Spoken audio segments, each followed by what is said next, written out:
సోదరి సోదరులారా, ఈ ఇద్దరు సాక్షులు ఎవరు అనే ప్రశ్న మనకి అందరికీ కూడా వస్తుంది.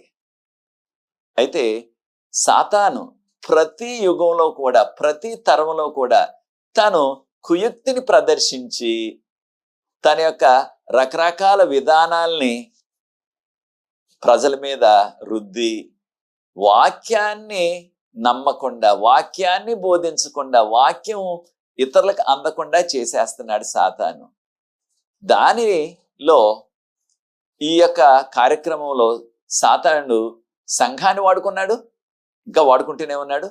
సంఘ నాయకులను వాడుకుంటున్నాడు, అనేక చోట్ల అనేక ప్రభుత్వాలను వాడుకుంటున్నాడు. ఉదాహరణకు ఆ యొక్క ఫ్రెంచ్ విప్లవం, వారిని దేవుడు లేడనే నినాదాన్ని మొదలుపెట్టేశారు, ఒక స్లోగన్ అన్నమాట. అక్కడి నుంచే కమ్యూనిజం పుట్టుకొచ్చింది.